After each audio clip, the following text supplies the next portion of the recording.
Esta es la primera sesión de los segundos encuentros con personas expertas. El año pasado lo dedicamos a temas de igualdad, diversidad, y este año lo dedicamos a biodiversidad. O sea que más o menos estamos en la misma tónica, en la misma tónica temática.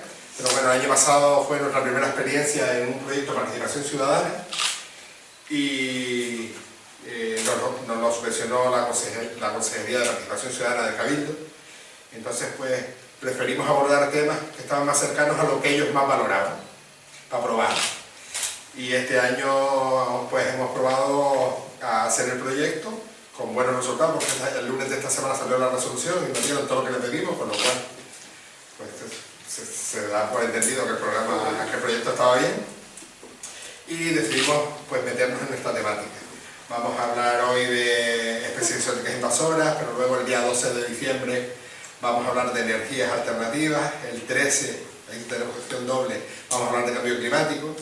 Y ya luego en enero, febrero y marzo vamos a hablar de la problemática de los plásticos, la turistización, bueno, diferentes temas que tienen todos que ver con el medio ambiente y la conservación de la biodiversidad de un modo u otro. Y le tocó empezar aquí al amigo Marcos, que según le llamamos, nos dijo que sí. Marcos es biólogo, es profesor en un instituto y es para nosotros, por eso le invitamos así, uno de los referentes en Canarias en el tema de las especies exóticas invasoras, tanto de flora como de fauna, principalmente más de flora, pero bueno, también controla cosas de fauna. Tiene un blog que se llama Especies Invasoras. La invasión en el blog. La invasión en el blog, siempre me confundo con eso, se lo recomendamos. Escribe artículos pues, de manera bastante habitual y merece la pena leerlo. Y bueno, pues Marco durante 45 minutos nos estará contando un poquito, poniéndonos al día de cuál es la problemática de las especies invasoras en Canarias. También nos va a poner algunos ejemplos de cosas que se están haciendo en positivo, para que no nos vayamos solo deprimidos y deprimidas. Y luego habrá una segunda parte en la que la compañera Irenela Franqui hará de dinamizadora y todas y todos, junto con Marco, seremos partícipes de buscar o trabajar en posibles soluciones, cosas que se nos ocurran, eso de que 10 cabezas piensan más que una, para trabajar este tema de la especies invasoras. Un poquito la idea es pues hacer un manual, de buenas prácticas, en este caso con las especies invasoras, pero con las energías alternativas, etc. Pues nada, les dejamos con Marcos y nada, gracias por venir. Bueno, buenas noches. Como ha comentado Mario, pues llevamos bastante tiempo yo y profesor de la Universidad de Las Palmas y gente de la Universidad de la UNED trabajando sobre especies invasoras. Lo que voy a desarrollar aquí va a ser básicamente una introducción a cuál es el problema de las especies invasoras en Canarias, dar los ejemplos más significativos para que nos pongamos en situación y ver cuáles son pues, los progresos que se han hecho y lo que nos queda por hacer. Espero que la charla no sea demasiado teórica y que en cualquier momento, si a lo largo de la charla surge alguna duda o alguna cuestión que les parezca interesante, pues no duden en levantar la mano, en pararme y en preguntar. Bien, lo primero es como siempre un poquito de teoría, ¿no? ¿Qué es lo que vamos a hacer aquí? Lo que vamos a hacer aquí es simplemente dar a conocer cuál es la problemática que en Canarias pues, provocan las plantas y animales invasores, las especies invasoras. Y lo primero, como siempre, será concretar qué es eso, qué es una especie invasora, porque no siempre lo tenemos muy claro. Como dice aquí, hay varias formas de clasificar cualquier especie, ya sea según su origen, ya sea según su utilidad. Bueno, pues una forma de clasificarla es según su distribución, según el lugar donde pueda vivir. Por ejemplo, nosotros hablamos de especies autóctonas, aquellas que nacen de manera natural en un territorio. Una especie autóctona en nuestro territorio puede ser los jaguarsales, los jaguars. El Sistum ospiniensis es una especie autóctona, no es endémica, porque también crece en el norte de África, en toda la península ibérica, en casi toda la cuenca mediterránea. ¿Es una especie canaria? Sí. ¿Es una especie endémica? No. Es una especie autóctona. Crece de manera natural, de manera espontánea en Canarias. No todas las especies que van a crecer aquí en las islas son endémicas. Y un ejemplo de especie endémica, pues el lagarto canarión, el lagarto endémico de aquí de Gran Canaria, la Otesterina. Esta es una especie también autóctona, pero además es una especie endémica. Siempre que hablamos de una especie endémica tenemos que añadirle la coletilla de endémica de una región. Porque claro, las especies endémicas son todas, son endémicas del planeta Tierra, pero hay que concretar un poquito más. La especie que hemos visto antes, los jaguarsos, es endémica de la cuenca mediterránea. Esta que vemos aquí es endémica de Gran Canaria. Es decir, que el concepto de endemismo está muy ligado al territorio del cual es endémico. Una especie será tanto más importante cuanto más reducido sea su territorio, cuando en menores sitios pueda vivir. La rareza de una especie pues, es la que le hace ser más o menos importante. Importante desde el punto de vista conservacionista.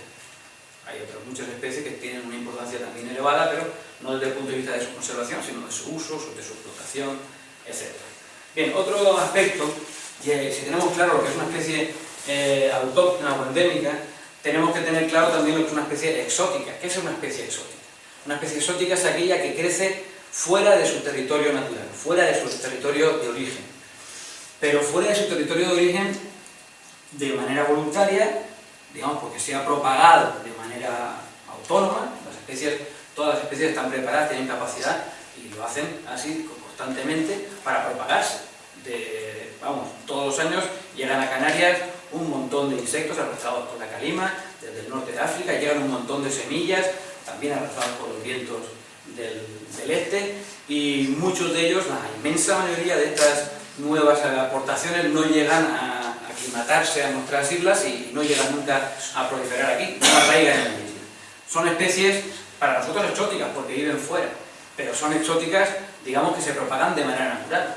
Nosotros tampoco podemos evitar esa propagación.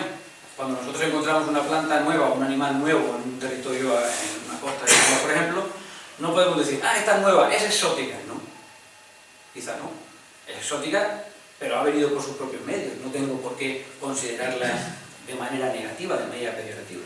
Así que el concepto de especie exótica también es bastante dual. Una especie exótica es pues, la ardilla moruna, la ardilla de Fuerteventura. Claro, esta especie es exótica y además ha llegado a Canarias de la mano del hombre, no ha llegado por sus propios medios. Así que es un tipo de exótica particular.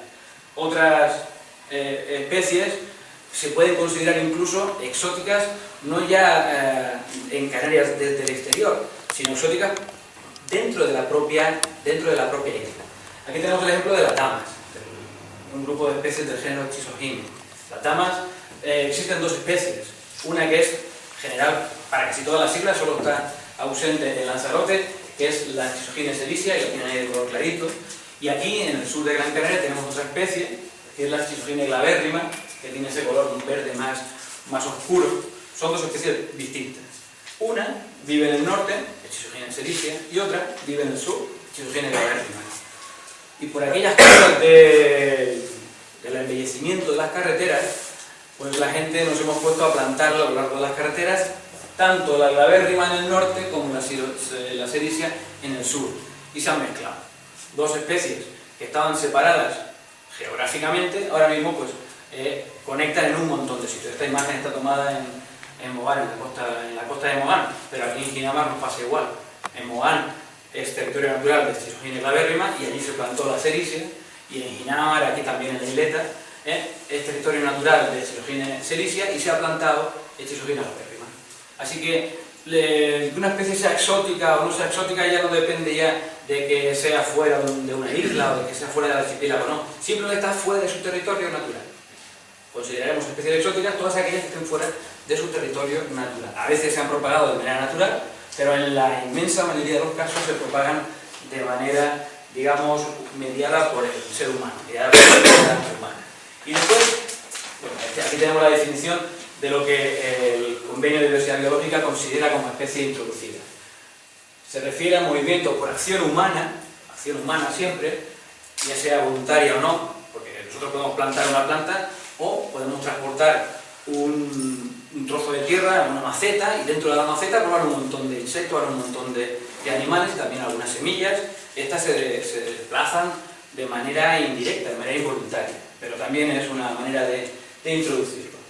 Sigo leyendo, dice, de una especie exótica fuera de su medio natural, ya sea el medio natural que tuvo en un pasado o el medio natural que tiene en el presente. Bien, ejemplos. Aquí tenemos, por ejemplo, la gelatina de Nofora. espuma de mar o la matamala, muy abundante en el Monteverde por aquí, por cierto, la tenemos abundantísima. Es una especie mexicana, natural de México, e introducida en todas las Canarias, incluso está en Fuerteventura, en Lanzarote creo que no ha llegado todavía, pero introducida en casi todas las Canarias como ornamental. Es uno de los motivos más habituales y más frecuentes de introducción de nuevas especies. Su uso como ornamental en el caso de las plantas, su uso como mascotas en el caso de los animales. Se trajo aquí porque es una bonita planta, pero se ha extendido tanto que ya se ha convertido en una planta, de momento, exótica. Una planta exótica, introducida. Bien, otro caso muy claro, que apareció hace un par de años, es una enredadera, Cynonchus acutus, ni siquiera tiene nombre común, porque acaba de llegar aquí. En la península le llaman hierba mala, porque es venenosa, es tóxica. Bueno, pues esta acaba de llegar hace muy poquito en los tocones de las palmeras que importan. Las palmeras muchas veces cuando hay que urbanizar una zona, en este caso es el de Taurito, bueno, pues cuando hay que urbanizar una gran zona no hay palmeras grandes en los viveros y lo que se hace es importar palmeras. Importar palmeras, muchas veces importamos palmeras, ahora ya está regulado desde que apareció el picudo, hace unos años ya se reguló la entrada de palmeras, sobre todo del género Phoenix a Canarias, pero hubo un momento en que uno podía comprar palmeras. No se podía comprar palmeras en lugares donde existiera el picudo rojo, donde el picudo rojo hubiese sido una plaga, pero se hacía un truquito, que era llevar, por ejemplo, a partir de Egipto o de Túnez, llevar las palmeras a Francia y nosotros se las comprábamos en Francia. Así que a través de Francia, Francia es un territorio donde no hay plaga, donde no hay picudo rojo, y por tanto nosotros podemos comprar palmeras a Francia. Pero a Francia llegaban a partir de Egipto o de Túnez.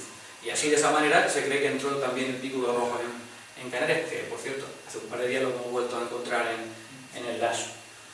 Bueno, pues así entran un montón de plantas y también animales, con la importación de especies, ya sean de jardinería, ya sean como animales de compañía para el ser humano. Y por último, la última clasificación es cuando decimos que una planta o un animal es invasor.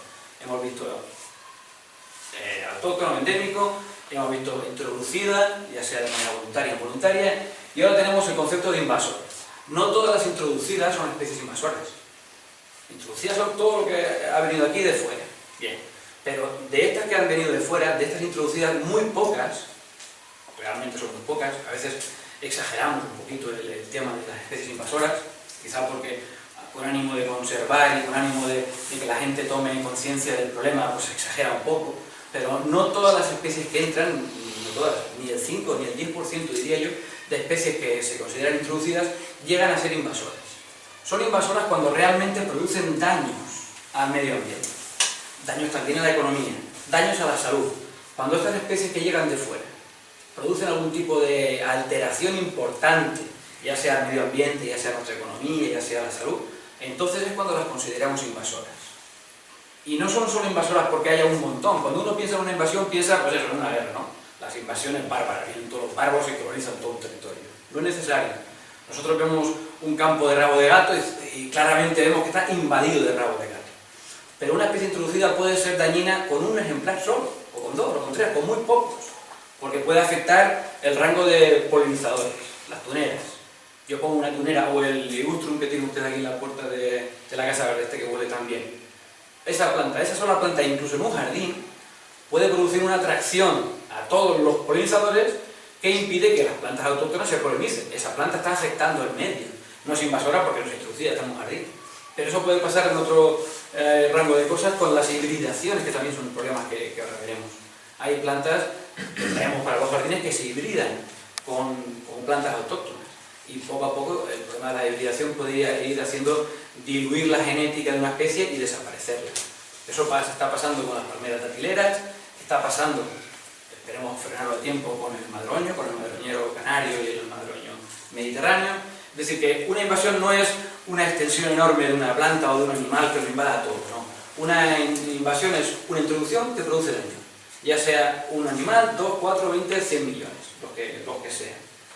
Bien, ejemplos. Esta planta, el Amaranthus, el bleno que le llamamos por aquí, es una planta que lleva aquí 300 años. Y en todos los jardines, los patios, los parterres, los campos de cultivo, aparece. Es una planta introducida. Es, por cierto, una de las familias de las plantas que producen la quinoa. En Sudamérica es pariente de la quinoa. Bueno, pues aquí está la patata. ¿Es una especie introducida? Sí. ¿Es una especie invasora? No. ¿Por qué? Porque no produce ningún tipo de daño. No es capaz de vivir en un medio natural, no afecta a nuestros ecosistemas, no produce grandes daños a la economía, a la agricultura, porque a pesar de ser una mala hierba, no crece ni mucho menos rápidamente, ni es capaz de colonizar un campo, y tampoco produce ningún tipo de daño a nuestra salud. Así que es una especie introducida, pero no es invasora. El pelargonium, el geranio, este sí es una especie introducida, asilvestrada completamente y dañina. Aquí la vemos compitiendo con un aeonium, virginium, ahí en el barranco de San Andrés, y es capaz de crecer en grietas muy pequeñas, soporta gran cantidad de sequedad y últimamente está extendiéndose por todas las medianías, en el termófilo, en los acebuchales, en los granadillares. Cada vez hay más geranios de esta especie, el Pelargonium indians. En Lanzarote, otro pariente del Pelargonium está produciendo un daño enorme en el Timanfaya, en el Parque Nacional de Timanfaya, porque tiene una capacidad para soportar la sequía importante, compite con la flora autóctona y la desplaza. Este sí es una especie invasora. Ya veremos después que hay, incluso dentro de las especies invasoras, hay rangos de invasión, hay unas especies más invasivas que otras. Bueno, ya tenemos claro lo que es autóctono, lo que es introducido o exótico y lo que es invasor. ¿Cómo se producen las invasiones? Hay que tener mucho cuidado porque las invasiones son situaciones que no se dan fácilmente. Ya hemos dicho que todos los años llegan un montón de especies nuevas a Canarias, muchísimas de ellas se han podido llegar a introducir, pero muy pocas de ellas se llegan a convertir en invasoras. En esta gráfica tenemos más o menos el proceso de una invasión biológica y lo vamos a explicar con un ejemplo que es el del rabo de gato. Bien, para que una especie sea invasora, lo primero que tiene que suceder es que se produzca una introducción, que es lo primero que tenemos ahí en el tiempo. Introducción. Normalmente una introducción mediada por la mano del hombre. En el caso del rabo de gato, que lo tenemos allá arriba, el rabo de gato empezó, se dice que llegó a Canarias como planta ornamental, pero también es muy utilizada en toda la península para sostener taludes. Cuando alguien hace una carretera o va limpiando un cauce de un barranco o de una rambla, que es el caso de la foto superior, para soportar, para que la pared del talud no se venga abajo, pues planta allí cosas. ¿Qué planto yo allí? Pues planto plantas que tengan raíces, que sean perennes y que no necesiten demasiado riego, que soporten bastante la sequedad. Una de esas plantas que se ha cultivado mucho, que se ha utilizado mucho para eso, es precisamente el rabo de gato. Pero ya digo que la idea que tenemos aquí en Canarias es que aquí llegó como planta ornamental, como una planta bonita por su vistosidad. Es una planta muy utilizada por ese mismo motivo en toda California, en todo el sur de Estados Unidos, en el norte de América. En casi todas las series de televisión que veamos de aquella zona nos aparece un rabo de gato, fountain grass, que le llaman los yankees, nos aparece allí en su jardín. Es una planta muy utilizada en jardinería. Bien, pues esta planta llegó aquí, se introdujo y se naturalizó. Es decir, se dispersaron sus semillas y sus semillas empezaron a crecer de manera espontánea en el territorio. Pero no se puede producir una invasión sin una facilitación. Debe pasar algo que facilite esa invasión, que haga que esa planta que se ha introducido, que se ha llegado a naturalizar, pueda propagarse rápidamente. Y ahí tiene, digamos, está el kit de la cuestión y tiene la mayor culpa, volvemos otra vez al ser humano. El ser humano no solamente introduce la planta, sino que facilita su dispersión. ¿Cómo? Mediante el pastoreo. Bien, son las cabras las que pateando el suelo. Al patear el suelo se deshace, se descompone, empiezan a haber gravas. Además, las cabras seleccionan lo que comen. Se comen las greñas, el cenco ciliare, se comen pues cualquier, la Hiparrenia hirta, cualquier hierbita, pero no se come el penicetum. El penicetum es muy duro, es muy correoso y las cabras no se lo llegan a comer nunca. Así que lo que van haciendo es eliminando la competencia del propio rabo de gato. Así que el dúo cabra, penicetum, rabo de gato, es lo que realmente es peligroso. Si tenemos un territorio donde solo hay un rabo de gato y el territorio está mantenido, medianamente mantenido, seminatural, por así decirlo, el rabo de gato no penetra. El rabo de gato penetra cuando llega y encuentra una facilidad, que puede ser una escombrera, que puede ser una carretera que acaban de abrir, que puede ser las cabras. Guayera, El Risco, toda la zona de entre Gaete y Aldea está, lo habrán visto, tremendamente llena de penicetus, y es porque allí hay cabras. Uno parece que no, pero sí, hay un montón de cabras pateando por allí. Y esas cabras, repito, hacen la selección de la especie que queda, van pateando y deshaciendo el risco. Además, toda aquella zona son basaltos muy antiguos, es la zona más antigua de Gran Canaria, 14 millones de años, las rocas están ya muy descompuestas y se deshacen con mucha facilidad. Bien, esa facilitación hace que el aumento de la cantidad de individuos aumente rápidamente, y entonces es cuando se produce una invasión. Ya podemos hablar de invasión, porque la enorme cantidad, en este caso, en el caso del rabo de gato, la enorme cantidad de individuos, pues convierten aquello pues, en una comunidad monotípica exclusivamente de rabo de gato. Primero, solamente los cauces naturales, donde hay un poquito más de agua, donde hay un poquito más de posibilidades hídricas, y después ya por todos lados, ¿no? Esta es una imagen típica de cualquier barranco de Guayer, donde vemos las palmeras, que porque son grandes y aguantan, pero el resto de la vegetación la vemos totalmente cubierta y ahogada por el rabo de gato. Bien, así que repito que el hombre tiene que haber realizado dos cosas importantes. Uno, la introducción, y dos, la facilitación. Si no hay facilitación, no hay posibilidad, o al menos es muchísimo más difícil que la planta o el animal se llegue a convertir en una planta o un animal invasor. Bien. A ver, ¿cuáles son los efectos que producen las especies invasoras? ¿Por qué son tan frágiles las islas? Siempre hemos hablado, nos han dicho que la especie invasora es un problema importante, pero en una isla más todavía. ¿Por qué?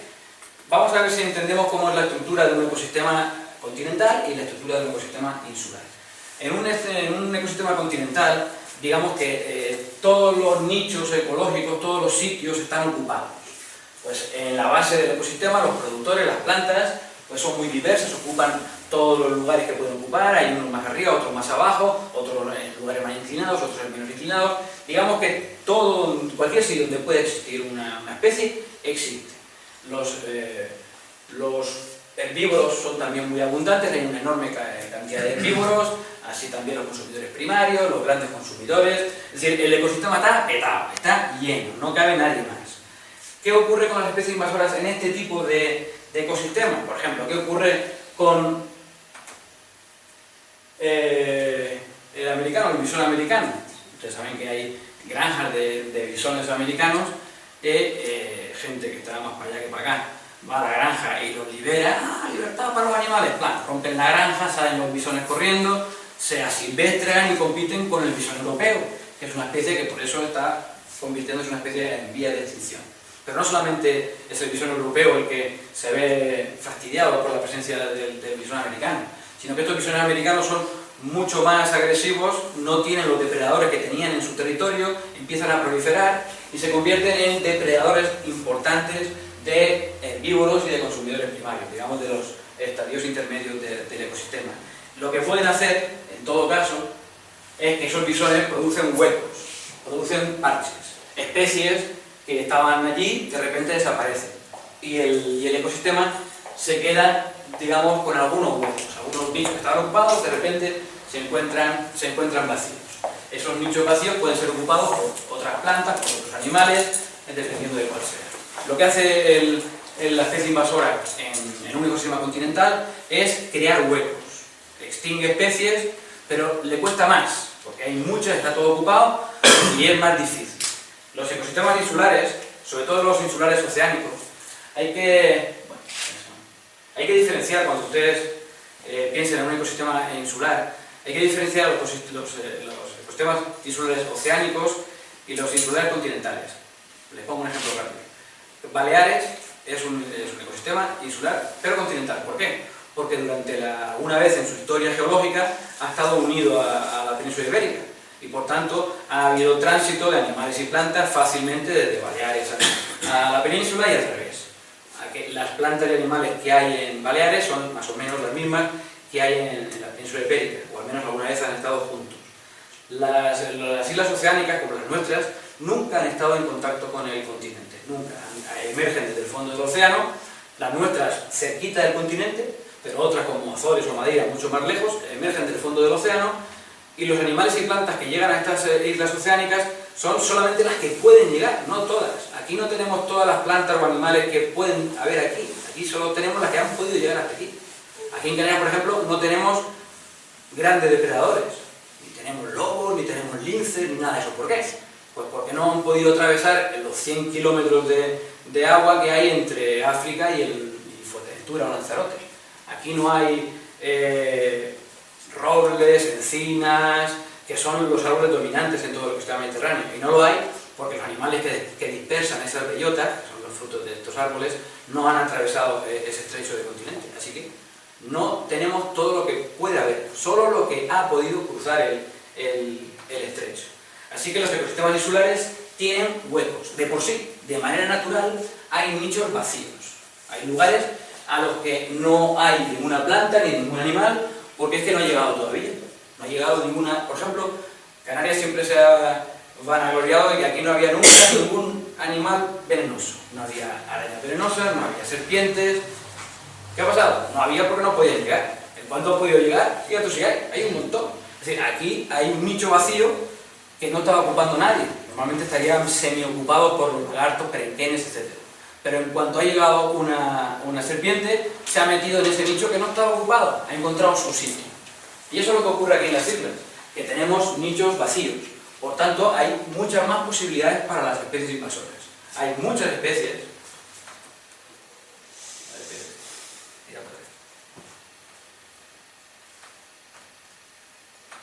No tenemos ratón y esto...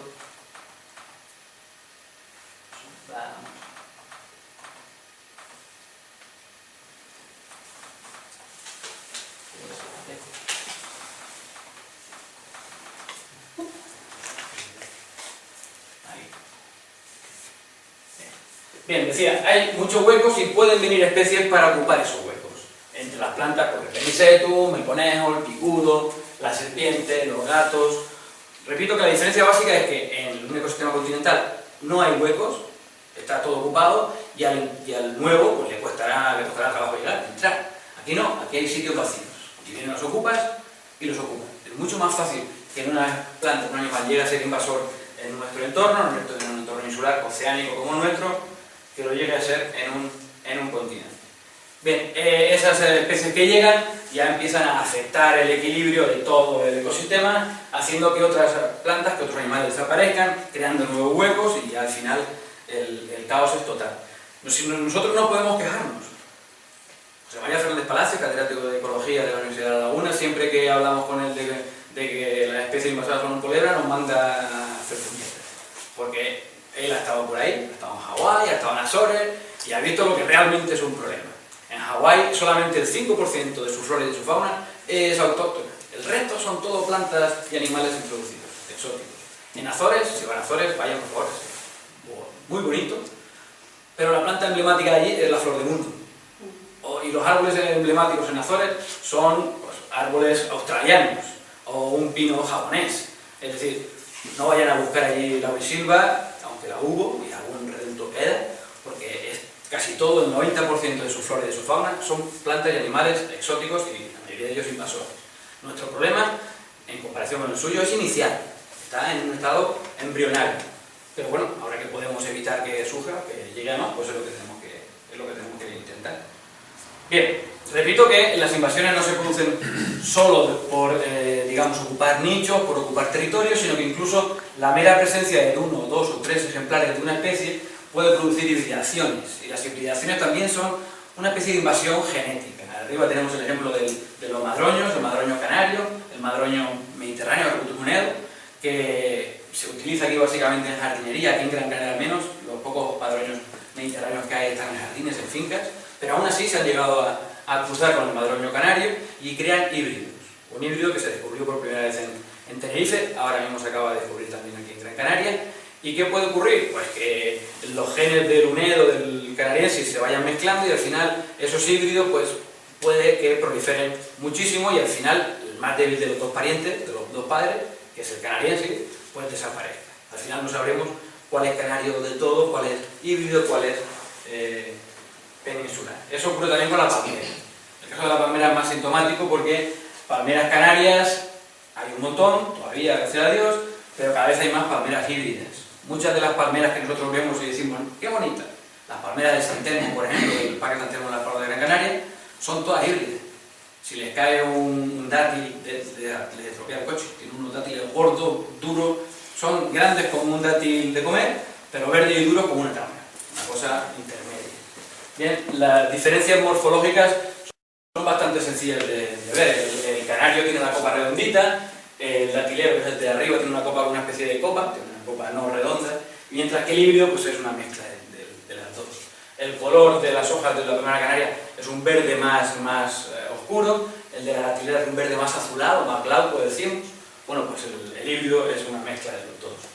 Hay un montón, casi todas las palmeras que se plantaron en los años 70 y 80 en la carretera del sur, en las autopistas y en muchísimos jardines son híbridas que se produjeron en los propios viveros.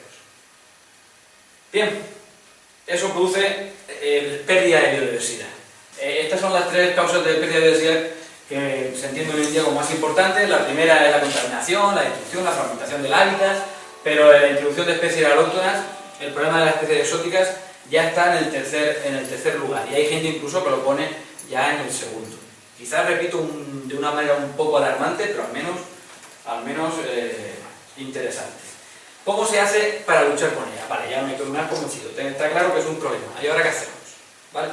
¿Cómo se hace? Bueno, hay varios pasos que se dan y algunos ya están dados. Lo primero es priorizar. Hay tantas que no se puede luchar contra todas. Si intentamos luchar contra todas, no vamos a dar abasto, vamos a gastar dinero y no vamos a poder hacer nada, no vamos a tener resultados. Así que lo primero que tenemos que hacer es priorizar qué especies son las más dañinas. Después tenemos que hacer un estudio del impacto, qué daño produce y finalmente cómo lo controlamos. Si se puede erradicar, si se puede disminuir el impacto, controlar, etc. Esos son los tres pasos básicos para trabajar contra las especies invasoras.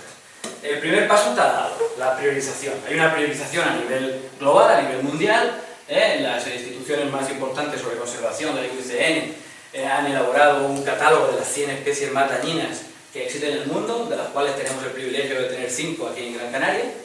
Y también en España, el GEIB, el Grupo de Investigación de Expertos en Especies Invasoras, también ha elaborado un catálogo con las 10 especies más invasoras. Pero estos son listados, digamos, pues muy bien hechos, importantes, pero no son ley, no son legislativos, no forman parte de nuestro corpus legislativo. Lo que sí es ya ley es el Catálogo Nacional de Especies Invasoras que se publicó en el 2013.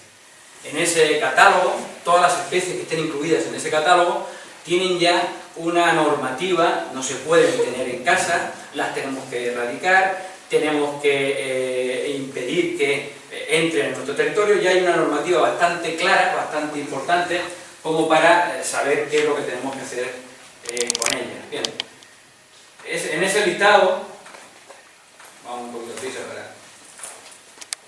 Vale, aquí. En ese listado hay pues, todo tipo de especies, algas, flora, invertebrados, y aquí tienen en esas 3 columnas el número de especies que pertenecen en ese catálogo, que están en Baleares, Canarias, Península y el total. El total no es la suma de los 3 anteriores porque hay especies que están en los 3 sitios, claro. Bien, fíjense ustedes que Canarias tiene 171 especies en ese catálogo, un montón, somos los que más. Después 152 Baleares y 147 de la península. Somos el territorio, a pesar de ser los más chicos, somos el territorio con mayor cantidad de especies en ese catálogo. Eso es realmente un problema. Es un problema para nuestras instituciones, para los organismos públicos, cabildos, gobiernos autónomos. ¿Por qué? Porque no hay ni gente ni dinero como para luchar contra 171 especies. Es imposible, es muy difícil. Aún así hay que priorizar. De las 171 que hay que elegir pues, 1, 2, 3, 4, 5 y empezar a luchar con ellas, porque si no ya les digo, es imposible. Llevamos muchos años ya trabajando sobre el rabo de gato, o sobre las cotorras ahora, o sobre la serpiente de California y no hemos conseguido casi nada, con 3, imagínense con 171. Es casi imposible. El gobierno canario está elaborando un listado autonómico y parece que dentro de poco saldrá a la luz, digamos, con la intención de un poco concretar un poquito más el rango y tener más claro lo que va a hacer. Además de estos 171 especies, hay otra cuestión que aquí en África no nos toca, pero bueno, sí que es importante, y es que se va a considerar especie invasora cualquier especie alóctona que crezca en un islote. es decir, que el islote que no está habitado. Es decir, ustedes van a Lobos o a Alegranza, todas las planteras o animales que hay en Alegranza o en Lobos que no sean autóctonas son invasoras.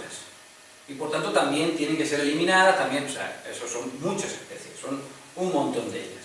Y otra cosa más rara todavía, si cabe, a mí me parece eso ya un error, es que como se considera que en Canarias no hay ecosistemas dulceacuícolas, pues entonces aquí los peces que pueda haber en embalses, en presas, eso nada, eso no se consideran invasores.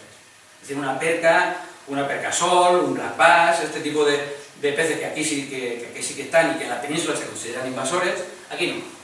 ¿Por qué aquí no? Pues porque aquí, como no hay ecosistemas dulceacuícolas, pues aquí puede hacer lo que quiera, puede echar los peces en la presa que te dé la gana y tal. La consideración de que en Canarias no haya ecosistemas dulceacuícolas, eso es gratuito. Eso es gratuito, se lo han inventado ellos, no sé basándose en qué. Pero aquí sí que hay ecosistemas dulceacuícolas, lo que no hay son ríos, ¿vale? Pudo haberlos, y los hubo en su momento, y seguramente habrá especies que sean autóctonas y sean dulceacuícolas, y por tanto tendrían que tener al menos la misma consideración que en este caso. Perdona, en el Barranco Azuaje, por ejemplo, que la universidad ha descubierto recientemente, por los últimos años, más de media decena de algas de agua dulce, endémicas, propias del Barranco Azuaje, la gente suelta guppy, carpas y de todo, y tú vas por el barranco y dices, uy, qué bonito son peces naranjas, que a lo mejor están desgraciando un alga que todavía no hemos descubierto para un insecto que haya por ahí o cualquier cosa. Fíjate que en 1800 y pico, en un diccionario histórico de Madoz, se decía que una de las cosas que recogían en Valle Seco eran anguilas. Es decir, que por el barranco de la Virgen subían las anguilas hasta arriba y en los charcones se quedaban las anguilas y las pescaban en Valle Seco. Estamos hablando de 1800 y pico. En Afur, en Tenerife también hay anguilas que se pueden coger, se cogen de hecho. Es decir, que la transformación de los ecosistemas dulceacuícolas ha sido enorme, efectivamente ha sido gigantesco. Imagínense lo que debió haber en la laguna de la Laguna, por ejemplo, o lo que debió haber en la laguna de Valle Seco. No sabemos lo que pudo haber allí. Pero eso es una consideración para que ahora des campo libre a cualquier persona que quiera echar cualquier pez en una de las presas o en uno de los embalses de Canarias. Yo creo que eso es un error, un claro error. Bien, ¿cómo hacer las cosas? ¿Cuál es el procedimiento? A ver, si no hay prisa, si lo tuviéramos que hacer bien, tendríamos que hacer esto. Primero, nos enfrentamos a un problema. Encontramos un problema que se basa en que se ha perdido biodiversidad o que hay pérdidas económicas. Bueno, vamos a ver por qué. ¿A qué se debe ese problema? No, el problema se debe a una especie exótica. Hay un animal, hay una planta que es exótico y que está afectando. Bueno, vamos a ver cómo afecta esa especie al medio. ¿Lo afecta? Bueno, pues entonces pasa a ser considerada una especie invasora. Perfecto, ya sabemos que es invasora. Ahora, ¿qué hacemos? Estudiamos la especie, vemos cómo se puede paliar esa afección, hay que hacer un estudio, ¿qué hacer con él? ¿Qué hacemos? ¿Le pegamos fuego al rabo gato? ¿Qué hacemos? ¿Le ponemos veneno a los gatos? ¿Qué hacemos? Y una vez que sepamos qué hacer, pues ya lo aplicamos y se corrige el daño. Este sería el método normal, pero claro, este método gasta mucho tiempo, es muy lento y además muy costoso. ¿Cuál es el método realmente que hacemos? Vale, tenemos un problema, el mismo de antes. Hay algo que está haciéndonos perder biodiversidad y perras. ¿Ese problema está motivado por una especie exótica? Bien, ya lo sabemos. Vamos a estudiar cómo afecta al medio, no hay tiempo. ¿No hay tiempo? Porque ya sabemos quién es el culpable, ahora vamos a machacarlo. ¿Pero qué hacemos? ¿Cómo le afectamos? Pues ni idea. ¿Qué hacemos? Extrapolamos. Bien, pues si en Hawái lo hacen así, yo aquí lo hago igual. Yo no sé si aquí va a producir el mismo efecto que ha producido en Hawái. Yo no sé si esa planta o la interacción que realiza ese animal con otras especies va a producir un efecto mayor o menor. No sé lo que va a pasar. ¿Bien? Sé que es una especie invasora, pero no sé cómo paliar el efecto. Eso también tenemos un claro ejemplo con el rabo de gato. Tenemos un protocolo de actuación sobre el rabo de gato. Está publicado en el Boletín Oficial de Canarias. Hay que ir allí, quitarle primero las espiguitas, meterlas en un saquito y cuando ya tengamos las espiguitas fuera, vamos con el sacho y le metemos sachazo hasta arrancarla de raíz. Hay que arrancarla entera de raíz porque cualquier cosa que quede en el suelo va a hacer que germine otra vez. Bien, ¿eso cómo se hace? ¿Lo hacemos así? Pues no. Todos ustedes habrán visto gente con la segadora estas por ahí por la carretera de Aruca para arriba, por la boleta para arriba, y todos los días, y bueno, todavía no, pero de vez en cuando sí que se ven. O un camión echando gases ahí, veneno por el borde de la carretera para arriba. Pero, ¿tenemos un protocolo y no lo utilizamos? Pues no corregimos el daño, ¿vale? ¿Qué pasa? Pues que como no tenemos claro lo que estamos haciendo, tenemos muchas mayores posibilidades de equivocarnos y tenemos muchas mayores pérdidas económicas, ¿no? Simplemente para que vean cuáles son, bueno, simplemente para que entiendan que eso ya ha pasado. No es una cosa que, ¿qué va a pasar? ¿Qué va a pasar aquí de agorero? No, eso ya ha pasado. Hay muchas especies de animales en concreto, porque en vegetales es muy difícil saber cuándo se extingue una especie, pero ahí ya ha habido muchas extinciones de animales en Canarias. Ahí tenemos la pardela del Jable en Fuerteventura, las pardelas del Malpaís también en la Fuerteventura, la codorniz canaria, el ostrero unicolor, que era una especie de pájaro grandito que en las orillas recogía lapas y divulgados, el verderón de Trías, un verderón que había perdido la capacidad de volar y que tenía las patitas más largas de lo normal, los escribanos patilargos, todo esto son especies que ya se han extinguido. En cuanto a mamíferos, se extinguieron las ratas gigantes, tanto la de Tenerife como la de Gran Canaria, el ratón de Malpaís, un pequeño ratón que vivía en Fuerteventura también y en Lanzarote. En cuanto a reptiles, se ha extinguido el lagarto gigante de La Palma, aunque parece que hay pistas de que puede haberse encontrado alguno por ahí por La Palma, y se ha extinguido también el lagarto gigante de Tenerife. Todas estas especies se extinguieron, y todas se extinguieron en el mismo momento, cuando entró el hombre. No cuando entró el castellano con su adarga, no, cuando entró la especie humana. Es decir, hace ya 5.000 años, los primeros habitantes que con su ganado trajeron también sus ratones, sus ratas, y produjeron incendios y afectaron el medio, y produjeron la extinción de estas especies. Seguramente gran parte de ellas extinguidas por la acción de ratas, perros y la competencia con herbívoros. Así que ya ha ocurrido, puede pasar otra vez fácilmente. Vale. ¿Cuáles son los problemas más alarmantes? Sin duda, en el campo de las plantas, el Penicetum, el rabo de gato, del que hemos nombrado ya, y en el campo de los animales, sí, la serpiente de California es muy importante, pero es una cuestión insular. A nivel global, general, sin duda, lo más importante son los herbívoros silvestrados. Conejos, cabras, arruís, cualquier animal herbívoro. Aquí son cabras, pero en la bobera son ovejas, lo que está silvestrado. Es decir, son animales que eran domésticos, que se han asilvestrado y que están produciendo graves e importantes daños. El rabo de gato, ya hemos insistido, la zona de Verde, de Guayedra, de Risco, está completamente plagada. ¿Qué se hace? Pues gente, tanto los cabildos como el gobierno autónomo, lo que hace es utilizar convenios, utilizar a los chavales que están aprendiendo un oficio, los planes de empleo, etcétera, para coger una cuadrilla que normalmente no está especializada, lamentablemente, y mandarla a darle un cursito, darle una charla y a quitar rabo gato. Van a Tamadá, a Bandama, van por ahí, perfecto. Eso necesitaríamos algo más. Solamente con la actividad de estas personas se hace poco. ¿Se necesitaría voluntariado? En Tenerife funciona muy bien el voluntariado, en Teno fundamentalmente. Aquí en Gran Canaria hay una asociación, Bejeque, que está empezando a trabajar. De momento está trabajando en el Guiniguada. Todo el trabajo que hagan en el Guiniguada, lo lamento, pero va a ser trabajo en balde, porque arrancan 2 matas y a los 2 días hay 3 matas. O sea, lo importante es imposible erradicar el rabo de gato de zonas donde la abundancia es tan masiva. Lo que habría que hacer es impedir que llegasen a espacios naturales protegidos, a lugares donde pudiesen afectar a alguna especie que esté en vías de extinción, algo. Pero empezar a sacar rabo gato del Guiniguada, a mí me parece un trabajo inmenso, perfecto, pero es casi un trabajo inútil, habría que decir. Y también lo que nos estamos viendo es a orillas de carretera, cuya finalidad no es eliminar el rabo de gato como especie invasora, sino simplemente limpiar los bordes de carretera. Bien, hay que tener en cuenta una cosa, el rabo de gato es una especie que vive de las perturbaciones. Aquí tenemos, por ejemplo, dos gráficas en las que se puede ver la cantidad de población, la cantidad de individuos con el arreglo del tiempo, y la cantidad de flores que producen, de espigas que producen, con respecto al tiempo. La cantidad de individuos se aumenta, y hay un momento que se para. Las perturbaciones, quemas, desprendimientos de tierra, bajan las poblaciones y vuelve a subir. Tiene ese ciclo vital. Igual que ocurre con la producción de semillas. La producción de semillas es enorme, rápidamente, pero después las plantas envejecen y van dejando de producir espigas. Cuando se produce la perturbación, digamos que las plantas rejuvenecen y vuelven otra vez a producir esas espigas.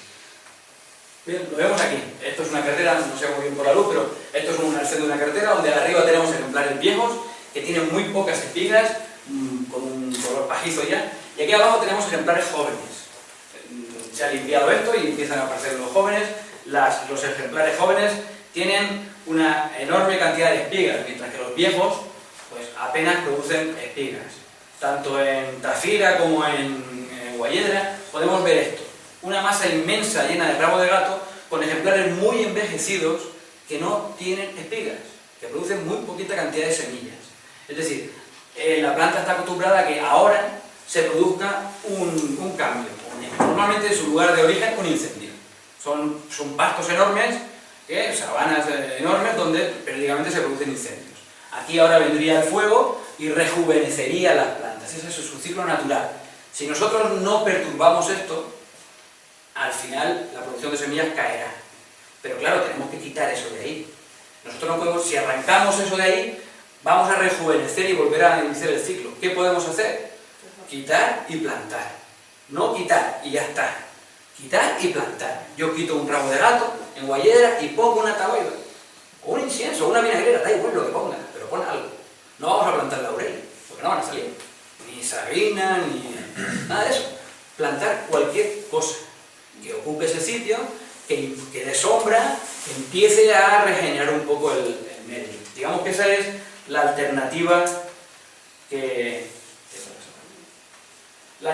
le podemos dar al rabo de gato. Si no hay perturbación, el número se mantiene, eso sí, y si no hay perturbación, no habrá producción de semillas. Pero bueno, la solución no está. Y después tenemos el caso de los herbívoros.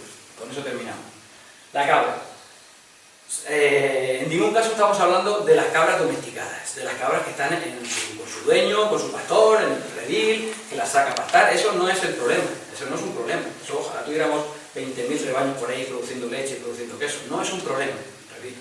El problema son las cabras que se asilvestran, porque se escapan, y producen daños de manera indiscriminada, en lugares además inaccesibles, donde si tenemos en cuenta que el 80% de la flora canaria endémica es rupícola, vive en riscos, pues tenemos muchas especies en peligro de extinción.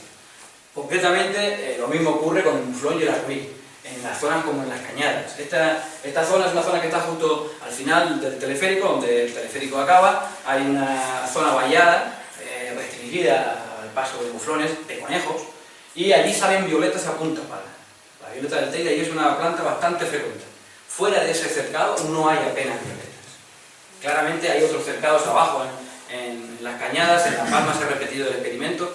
Siempre que cercamos una zona e impedimos que los herbívoros lleguen ahí, se produce un reverdecimiento de la zona. Salen muchísimas plantas nuevas, muchísimos juveniles, y la cosa pierde totalmente el problema. Y los conejos, claro.